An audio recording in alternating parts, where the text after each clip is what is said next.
damn late. I had to stop by the Wax Museum again and give the finger to FDR. We know Al-Qaeda, Zawahiri is supporting the opposition in Syria. Are we supporting Al-Qaeda in Syria? It's a proud day for America. And by God, we've kicked Vietnam syndrome once and for all. Thank you very, very much. I say it again, you've been had. You've been took. You've been hoodwinked. These witnesses are trying to simply deny things that just about everybody else accepts as fact. He came, he saw, he died. Well, we ain't killing their army, but we killing them. We be on CNN like, say our name, bitch, say it 3 times. The meeting of the largest armies in the history of the world. Then there's going to be an invasion. All right, you guys, on the line, I've got the great Jim Bovard from the Future of Freedom Foundation and author of a great many books, including Public Policy Hooligan. And this article is called America's Benevolent Bombing of Serbia. It was the 20th anniversary back not too long ago.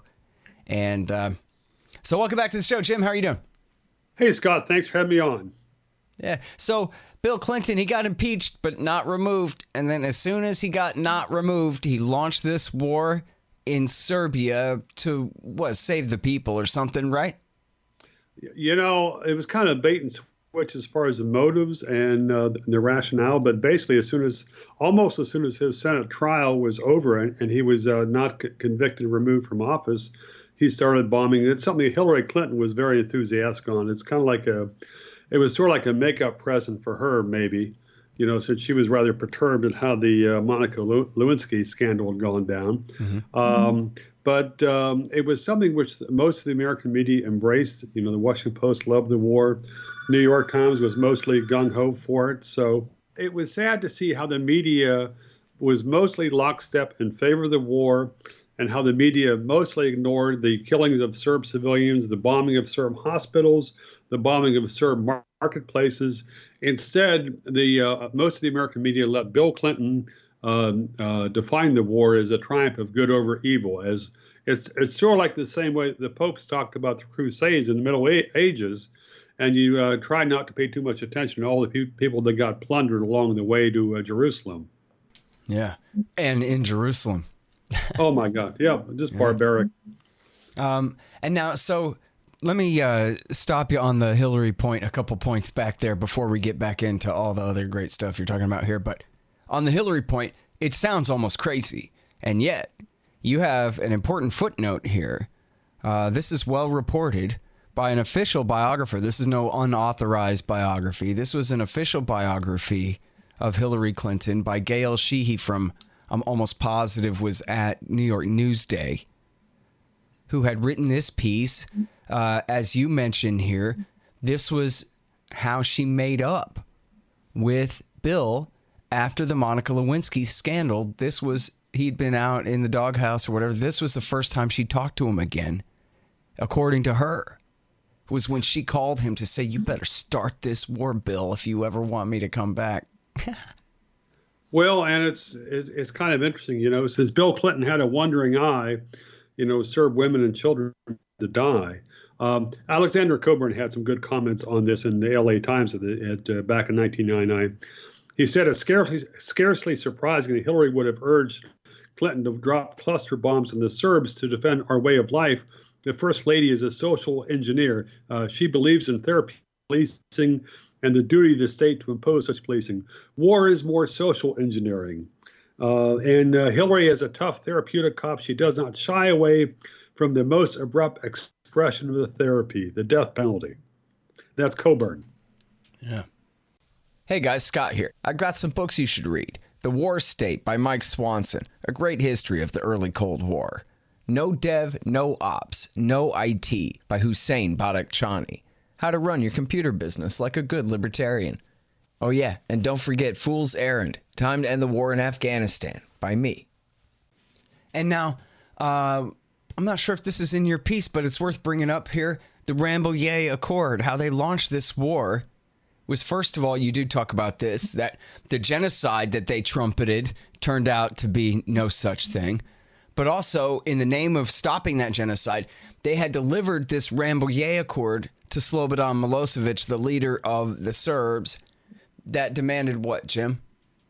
It was basically calling for the Serbs to surrender and give up much of their territory and kowtow to NATO for a long time. Mm-hmm. So not just let Kosovo go, but even allow Serbia itself to be occupied, or the rest of Serbia itself to be occupied by NATO forces, right? There were a bunch of other conditions. I wrote about that in the Kosovo chapter in Feeling Your Pain. Unfortunately, I don't have that on my screen right here in front of me. But yeah, it sounds right as you summarize it. And it was a total BS type of diplomatic agreement. It was the kind of thing which the NATO and the U.S. and the Allies knew that the Serb government would not sign, but it basically gave them a fig leaf to start killing Serbs, so for NATO to start killing Serbs because the government was unreasonable. There was some excellent coverage in the European papers that were a lot more realistic on the nature of the demands and the bias than were most of the American leading papers. Mm-hmm. Now, I remember when it started that they promised this is just going to last a few days. The Serbs, compared to America's overwhelming strength, they will have to just capitulate. It'll be easy and fine. Well, and that was typical. It was a pre-Iraq version of cakewalk, and they didn't quite say that we'd be greeted with flowers and whatever, but it's striking how often the experts in the American media have been totally wrong on these foreign interventions. And we're seeing a little bit of that right now with some of the saber rattling for the U.S. to attack Iran, which would be it'd be unwise, very unwise. Yeah, it'd be this thing times 500 probably. Well, maybe 100, I don't know. But I mean, it would be a cluster screw up, and we have no idea how it would work out. And we'd just be killing a very large number of people and, whatever. So, yeah, bad idea. It is important, too, right, that just like the weapons of mass destruction or the alleged impending genocide in Libya in 2011, that here Bill Clinton and his government pretended that the Serbs had murdered 100,000 Kosovar civilians. Yeah, there was an endless series of false alarmist statements from Clinton administration officials, week after week. I mean, it was like they were driving the headlines doing that. And it was that which helped sanctify American bombs as the triumph of good over evil, because, oh my God, there's a genocide going on. Various American politicians compared the Serb leader to Hitler. I mean, that's pro forma at this point in American foreign policy. Yeah. But, after the war, they really, they didn't have the evidence of that, but it didn't matter because Clinton could claim victory. And it also didn't matter to Clinton or most of the American media what happened in Kosovo after the end of the war. I mean, there was ethnic cleansing of the Serbs, Jewish folks living there, Gypsies, and others. They were driven out. 250,000 people were driven out. But, the U.S. media basically ignored it because Clinton had some great photo ops. So you like supporting anti-war radio hosts? That makes sense. Here's how you can do that. Go to scotthorton.org/donate, and there's all kinds of options to do so and all kinds of different kickbacks at different levels. Of course, take PayPal, Patreon, and all different kinds of digital currencies and all of those sorts of things. And anybody who signs up by way of Patreon or PayPal to donate $5 a month to the show will automatically get keys to the Reddit room, my own private Reddit group that I have. Quite a few members now and lots of fun in there every day. So check out all about that at scotthorton.org/donate. And thanks. Now, on the Serbian side, from what I read, and you may remember from back then, much better, but I know I read where John Pilger said that the FBI was sent to find the mass graves and that they left after a couple of weeks just because there were none. And the biggest mass grave was said to be down in this mine, but there was nobody down in the mine. And the whole thing was just nonsense. And so they packed up and left, and that they had found a total of about, 1,500 bodies, something like that, and that they were all, males. I don't know whether every one of them was a fighter, but they were at least fighting age males and had seemed to have been caught in conflict rather than innocent civilians who'd just been rounded up and murdered like in the claims. So I don't know, was there any truth to that the Serbs were trying to kick all the Kosovar Albanians out of Kosovo at the time? I think it would have turned the area pretty much into a desert, parts of it, because there were some parts of Kosovo that were mostly ethnic Albanian. And there were lots of atrocities on both. It was a civil war. It was a civil war that had gone on for more than a decade there. The Serbs had been victims of atrocities. The Serbs had committed atrocities. But neither side had clean hands. And shortly prior to the start of the war, the U.S. State Department had labeled the Kosovo Liberation Army, the KLA, as a terrorist organization. But as soon as Bill Clinton decided to bomb Serbia, the KLA became freedom fighters. And it was one of the most brazen bait and switch as far as labels in U.S. foreign policy. But it worked for the Clinton PR line, so it's sad. So. Mm-hmm. Well, and it was known then that the KLA was tied to Osama bin Laden, who had already attacked the United States at Khobar Towers, even though they blamed that on Iran. This is just 1 year after the Africa Embassy's attack.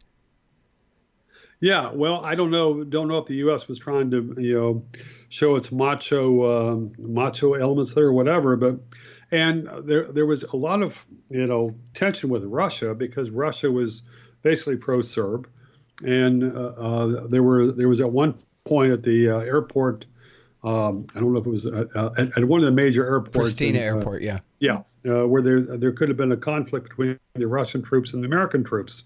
And the U.S. commander, Wesley Clark, was full of bluster, but, it would have been the dumbest thing in the world to have a fight over that. Mm-hmm.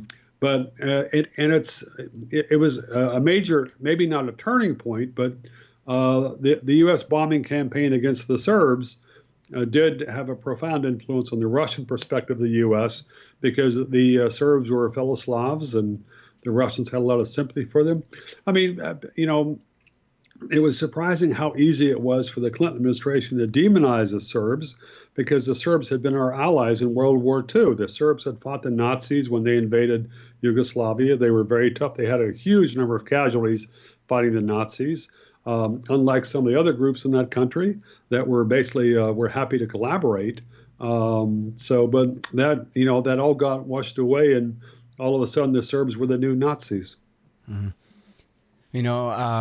I don't know that much about this, but Doug Bondo and others have talked about this. Nebojsa Malik from antiwar.com has talked about this, how there was, and I'll probably describe it wrong, but this is in the previous Bosnia War in 1994. Before that really broke out, or maybe just after it had broken out, there was a peace deal where it was the Bosnians and the Croats were going to be the alliance in the majority, and the Serbs were going to be the minority in power, but that they had agreed to it because essentially they'd been promised enough autonomy that there was not that much to fight about, and that they had a pretty good deal. And then the American ambassador Zimmerman told the Croats, nah, we'll give you a bunch of guns. You should not go along with this. We'll arm you and fund you, and you should make things worse and start a war here. And that was what led to the end of the peace deal and the real, breakup. And as you said, atrocities on all sides during that worst part of the former Yugoslavian wars. Is that the way you remember it, Jim? I was still in high school, man. I certainly recall the bombing of Serbia and the breakup of Serbia. I mean, I'd done a fair amount of traveling in East Europe when it was communist, but I think I to get a visa for Yugoslavia, and it didn't go so well, so I didn't pursue it that much.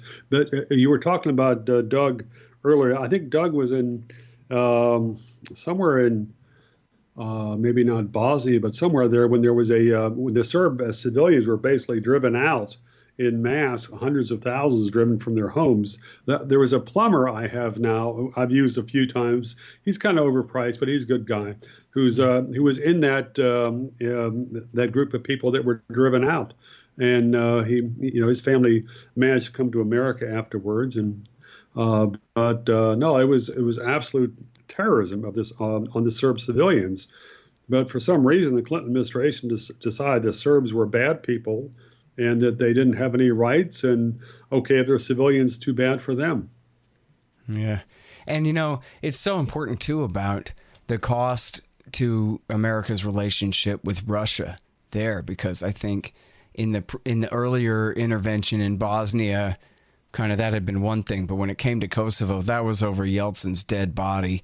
And he made it known that, he couldn't really stop us, but he was really upset about it, and that this was going to completely change his ability to deal with America on the things that they were dealing with America on at the time, that all that stuff got suspended, and that this really did help lead to, the pressure for him to go ahead and resign on New Year's Eve a few months later and hand power over to Vladimir Putin, I guess 4 months before the upcoming elections, to make sure that he would win.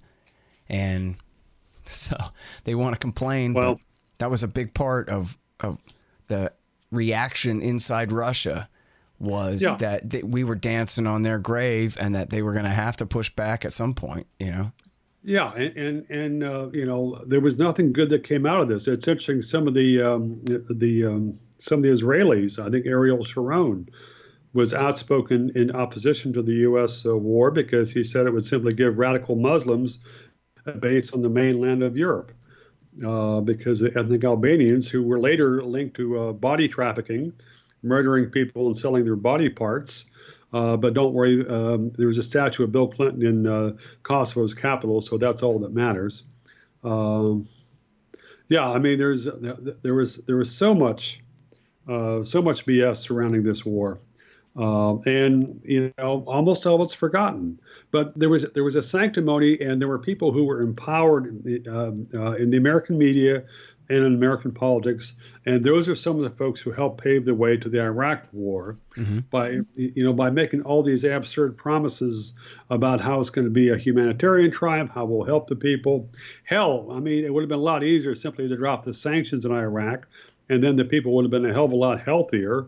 And maybe it would have been possible for more opposition to Saddam to arise naturally instead of, with the American fix or with those, wacko cases with MEK. Right. Too, it did help to solidify the idea that war is just so easy, too, that, as Homer Simpson put it, that you just fight war with a clapper and, war on, war off, and no casualties on our side. That was the lesson of Iraq War I, and for that matter, Iraq War 1.5, where Bill Clinton bombed Iraq for 8 years straight and never got a plane shot down the whole time. And so the idea was that, we could just do whatever war we want, and it's going to be easy peasy. Don't worry about it. Any warnings about urban combat coming up in Baghdad and stuff, we're not going to listen to that. Our guys don't die in war anymore, the other guys only. Well, and it was interesting how easy it was for that complete BS to triumph among some American policymakers and some of the most esteemed pundits, because there were very few pundits who came out vehemently in opposition to the bombing of Serbia. It was something which I tried to sell some articles on at the time, and good luck, dude, it struck out. Folks in the mainstream did not want to hear someone saying, "Look, this is bullshit. We're killing people for no good reason, and very bad things are going to happen from this." Yep. Which is funny because anyone in the alternative media, even back then, who just felt like saying what they wanted and didn't have all this institutional pressure and bureaucratic economics and whatever to think about, we could all see right through this. It's horrible and crazy, and even if you don't know that the KLA are friends with Osama bin Laden, you can still look at that war and know better than launching a war over essentially an internal matter. Well, and, there's a fundamental principle. I mean, there was no good reason for America to bomb Belgrade, to bomb the capital of a European country. I mean, there are some folks who say that U.S. foreign policy is always biased against people with brown-skinned people. The Serbs were not brown-skinned, and they still got blown to pieces simply because it was convenient for U.S. policymakers. It was convenient for the Clinton administration, and it turned into a bragging point, something which should have been an undying shame. Instead, is something that people could boast about, like they saved the world. And it's just sad to see how much bullshit dominates foreign policy. But I guess you've been doing radio shows on that for what, 20 years? Yeah, I was just starting in radio right at this time, very end of 98 and into 99. So yeah, I was covering it on my show on Free Radio Austin at the time. Yeah, and just I wish I had those tapes. Yes, and so you push back and you get a few words out, and but there's such a such a steamroller of BS on these things. So yep, some days it almost makes me cynical. I know you sound a little bit cynical, to be perfectly honest. And you're Friday. right. I mean, it doesn't matter how many lies in a row. Even now when they're lying about Iran, and people say, remember Iraq? Well, hey, remember Russiagate? That was this year. Remember them lying about Iran, saying they were making nukes this whole time. Remember Libya. Remember every word out of these guys' mouth is a lie. You don't have to go all the way back to 2002. I mean, that's a good one. Don't get me wrong. But, man. Well, and it's frustrating to see that the people in the media who are some of the biggest biggest marketers of the official lies and the war propaganda, they are treated like saints and visionaries. And he's a deep thinker. It's like, what's his batting average? How many things has he gotten wrong? Doesn't matter. He's on the side of good. So, yeah, he might have been wrong, but he was wrong at the same time as the rest of us, and so none of us are pointing any fingers. Welcome back to the show, they say. It was groupthink. Yeah, I mean, the comment the Senate Intelligence Committee used in 2004 said, well, it was groupthink in Washington as far as the Iraqis having WMDs, but it wasn't groupthink because there were individuals like Ron Paul and Dennis Kucinich and others who were saying, look, this is all bullshit, And Dick evidence. Armey went for it, but he knew it was all a lie, too. Oh, it was sad. He later said, well, Dick Cheney threatened me with atom bombs, and I guess I gave in. But before that, he was like, wait a minute. And Dick Armey, for people who don't know, I don't know, look him up. But here's a guy who essentially his problem was he knew the first thing about it, and that was enough that he was inoculated. I mean, and I'll tell a story a million times. I was just driving a cab, and all of my regular customers, I was driving a cab at night. All of my regular customers are drunks and bartenders. And they all knew better. Well, that's a riot. Yeah, everybody knew better. You had to be in on it. Seriously, you want me to believe that Iraq is a threat to the USA? Give me a break, man. How many 9/11 attacks would they have to sponsor? Not that they sponsored the first one. But how many of those would they have to commit against the U.S. to bring our GDP down even by a couple of $1 billion? Much less really threatened the United States population in any real way. Give me a break, dude. And the whole thing was completely preposterous. And anybody who knew anything about it knew that the slogan had been regime change since back in the 1990s. This was just their chance. That's all. That's a great cab driving story. I mean, even it wasn't just me. I mean, the story's not about me. The story's about everybody I knew at the time. Everybody. I understand, but it's a great damn story. Yeah, all right. Well, it is true. Yeah. I hope you tell more cab driver stories. You know what? One of my cab driver customers at that time was a bartender who'd been in the Navy. And he was not a deep thinker kind of a guy. But again, he knew the first thing about it. And he knew that, the Ba'ath Party, that ain't the same as Al-Qaeda, man. Don't you try to confuse me because it ain't going to work. Don't have to know much, just Congress anything. And, much of the American media. Yeah. Well, they had a reason. I still remember on MSNBC them having G.I. Joe, toy planes that they're flying around with their hands. Zoom, zoom. This is what it's going to be like. Really? Yeah, they had them all little models on sticks, They had their interns slapped together there. Tell us about the F-111. We still got those? That is something which makes me think of the old term one-handed magazines. That was basically the deal. Wow. And great for the people who are selling dish soap and writing important articles inside those magazines. Yeah. Well, it's just and it's sad because there's the same level of bullshit in U.S. foreign policy now, and much of the media is kind of saying, both of us know that if Donald Trump decided to start bombing 2 or 3 more countries in the next week, most of the media would say he's finally become a great president, and now we support his reelection campaign. Maybe they wouldn't go quite that far, but there'd be a halo over him, over his head so fast and make even his head spin. Yep, no question about it. They give him every incentive. So the only time they ever liked him was when he's bombing Syria on behalf of Al Qaeda. So right, which is this, and it's funny that folks were beating up on Tulsi Gabbard for saying that bashing Trump for supporting Al Qaeda. It's like, folks, I mean, what the hell do you think has been going on in Syria for the last 7 or 8 years? And Trump has continued it. They never refute it with any kind of specific details or anything. They just say, "Can you believe that she would say that? That doesn't sound right."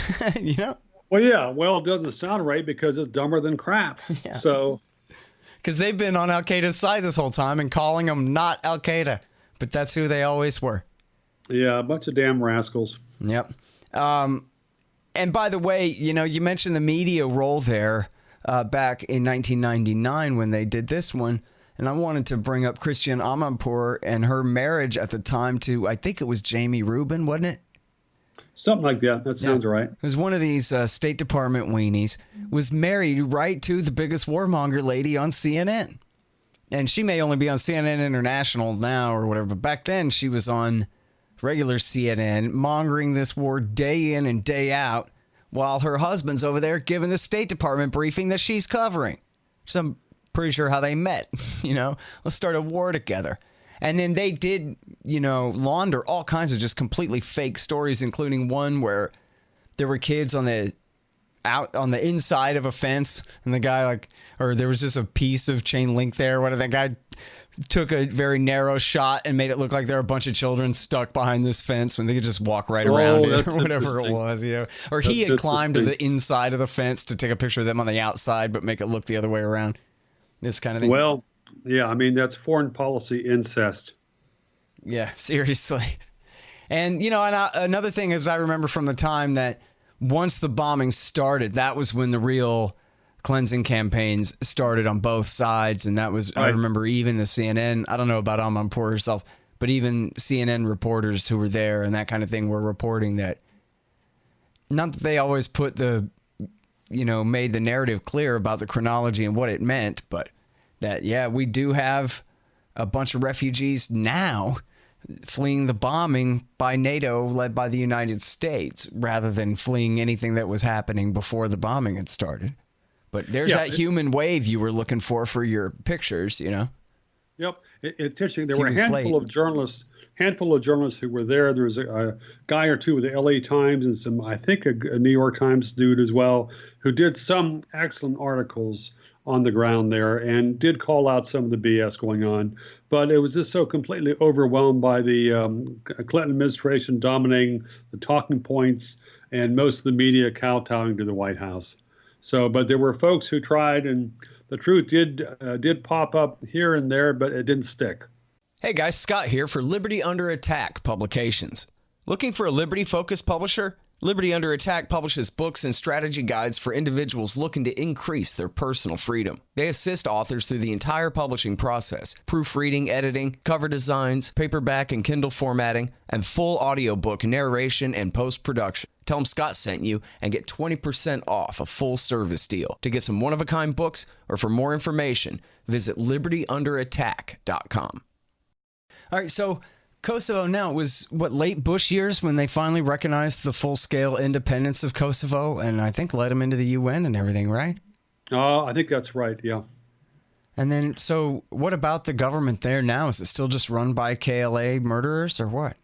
I think it's a bunch of rascals. I don't know the exact composition of it. I haven't followed it closely for a while. But there was it was a couple of years ago about the top people there being involved in trials in Europe for body snatching.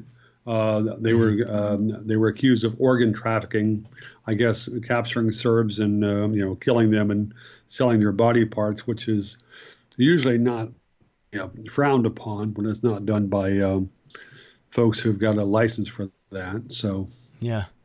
Well, I know that the Americans are still there because they built that giant base, Camp Bondsteel, which I'm not sure if that's supposed to be a pun and they're just making fun of us or what. But that's interesting. Okay, I'm not up to speed on the current situation there. Oh yeah, no, you know what? Just put Bondsteel into your Google Images right now. I'm sure you'll be pleased. Okay, how's that spelled? Just bond, like, U.S. government debt, and then steel. I forget if it's steel like take without permission or if it's more like the metal. That's a big one. I think it's steel like the metal is how it's spelled there. Wow. Yeah, isn't that something? Well, it's a price of freedom. Yeah, you might think that was the real reason for the war, was so they could put that base there. But then what do they need that base for other than having a base there? Blocking a pipeline?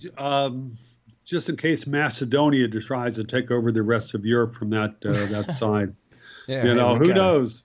We have to preempt those threats. We have to lead the world,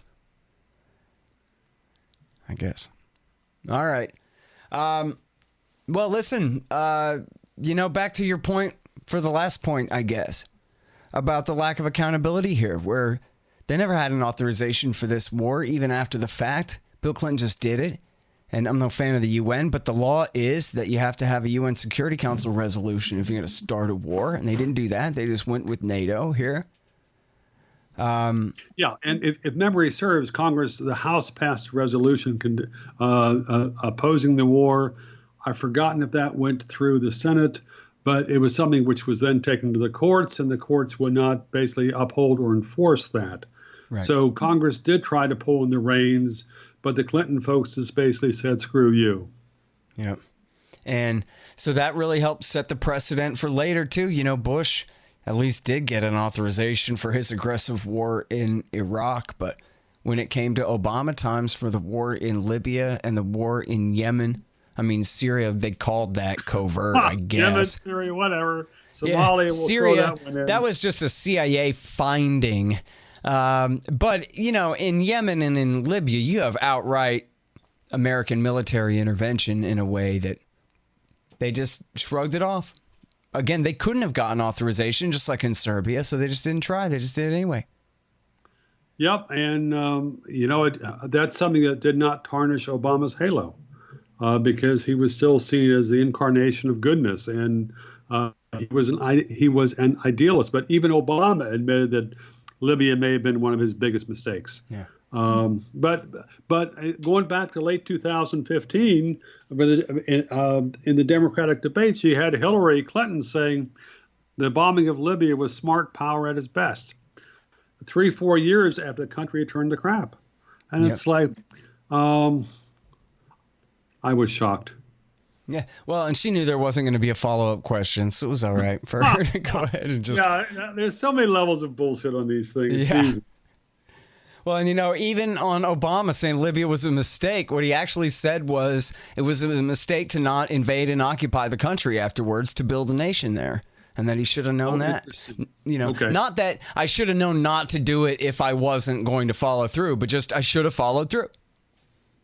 Well, and it seemed like his instincts weren't so bad on this, but you had the three witches from Macbeth who stampeded him. So that's true.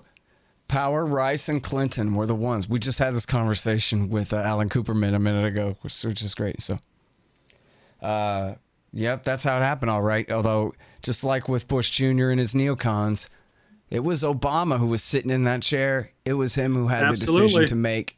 And it did not have to be that way if he didn't want it to be that way. And in fact, again, as Cooperman pointed out, Robert Gates, the Secretary of Defense, the Republican Secretary of Defense that he kept from George Bush, told him, hey, man, you shouldn't do this. That's all the cover he needed right there to say, I'm sorry, ladies.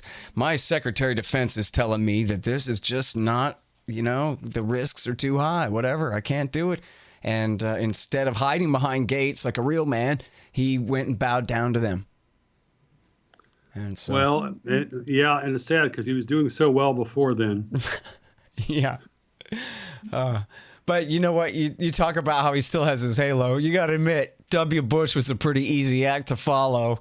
So probably any of us would be still looking great after that. But maybe, I don't know. I mean, Bush was, and it's just sad to see Bush coming back and building his reputation back, and the media is waiting to kowtow to him as long as he kind of hoses down or criticizes Trump. And it's like, look at this guy's record.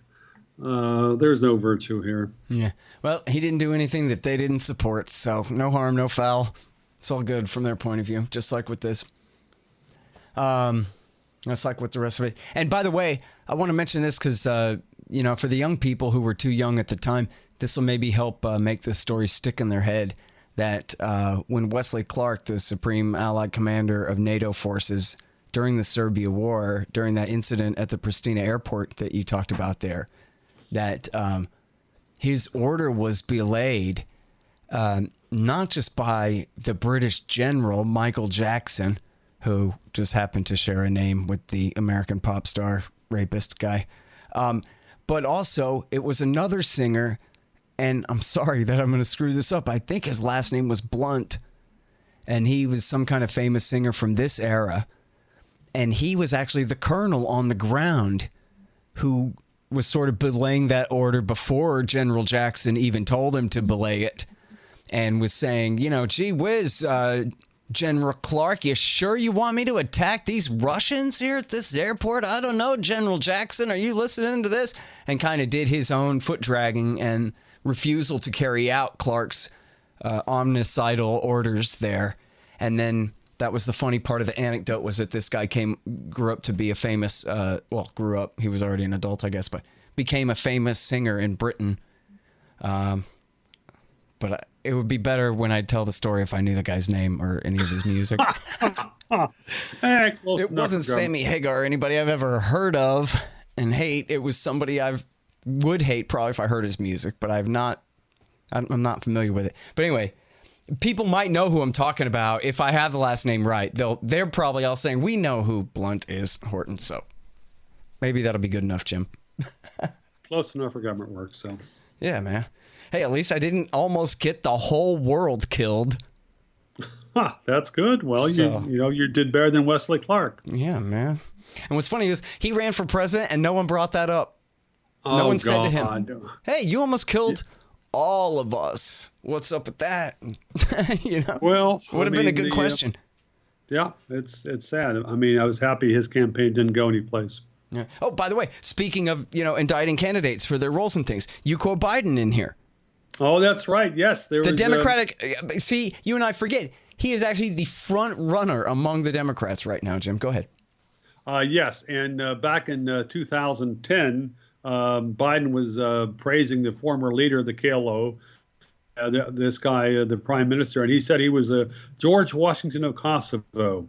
Yeah, that was shortly before a Council of Europe investigation tagged the guy as a part of the body trafficking operation.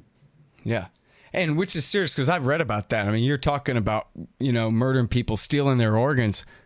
They wake up in an icy bathtub, dying of the fact that all their organs just got cut out and sold on the black market. Yeah, and it's utterly barbaric, but. This is the kind of people who Bill Clinton and the U.S. government backed. Mm-hmm. All right. Those are the Democrats. Okay. I just, I like that. When I saw the other day where Cory Booker attacked Donald Trump for being so weak and on Israel and, he attacking him for trying to withdraw a couple of troops from Syria, which leaves Israel in an exposed negative position there. And I just thought, hey, these are the Democrats attacking Trump from the right on Israel. Why not? Yeah, well, it's not going to be an uplifting campaign. Yeah. Well, you know what? It'll be an interesting car wreck to watch. And I like car wrecks. So depending on who's in them, I don't want to be in it. But. All right.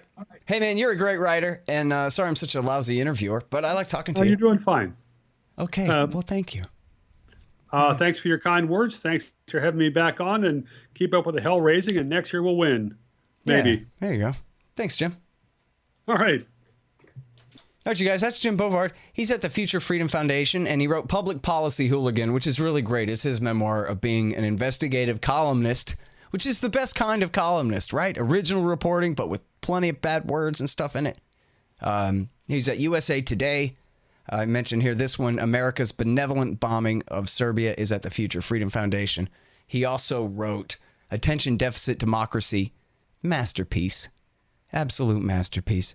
Before that, The Bush Betrayal, and before that, Terrorism and Tyranny, and before that, Feeling Your Pain and Freedom in Chains, and the Fair Trade Fraud, and the Farm Fiasco, and these are all the ones I can name off the top of my head before I run out. Great stuff by the great Jim Bovard. Oh, and he's got his own website too, jimbovard.com. All right, y'all, thanks. Find me at libertarianinstitute.org, at scotthorton.org, antiwar.com, and reddit.com/Scott Horton Show. Oh, yeah, and read my book, Fool's Errand, Time to End the War in Afghanistan, at foolserrand.us.